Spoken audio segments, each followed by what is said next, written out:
This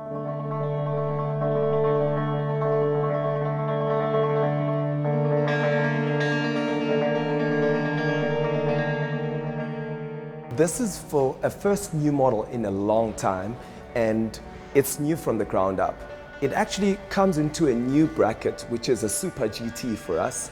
In essence, replaces the DB9, but it's gone up market in performance, efficiency, technology, and even aerodynamics design.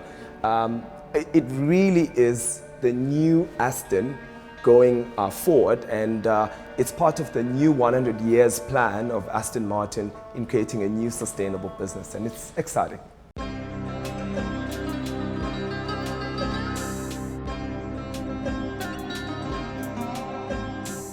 Aston as a brand has always been evolutionary in design from one model to the other.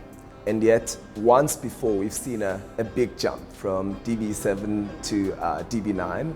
And this car sort of represents that kind of jump.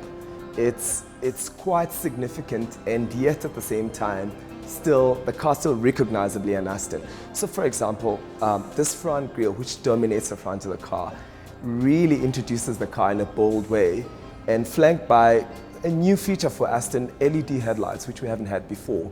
And those are front and back, and I find them particularly striking when they're on.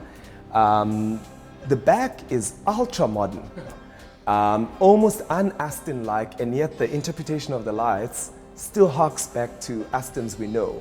So an Aston driver will recognize it as an Aston immediately, but also a non-Aston driver will be able to recognize it as a new, fresh car that they may think, I may have seen this before, which is a good thing, I think.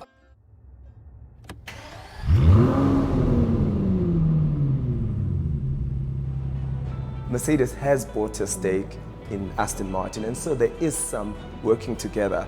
I'm proud to say though that this motor here is Aston Martin from the ground up, and it's important for us because Aston Martin's about soul, and the engine is a hallmark of an Aston Martin. And so despite following in the trend of turbocharging, which gives us good efficiency and good responses, it sounds like an Aston. So move from 5.9 with our previous models into a 5.2 litre.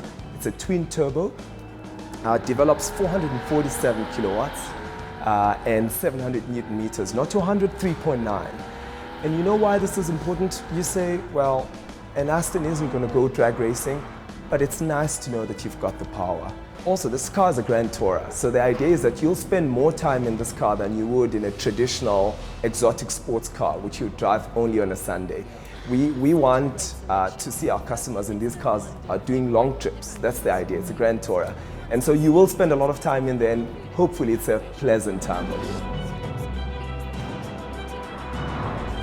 The pricing is at 4.5 million rand. If you look at where some of our competitors are priced at about 6 million, 5.5, there's just one competitor that's in the same sort of ballpark as we are. We think we are very well priced.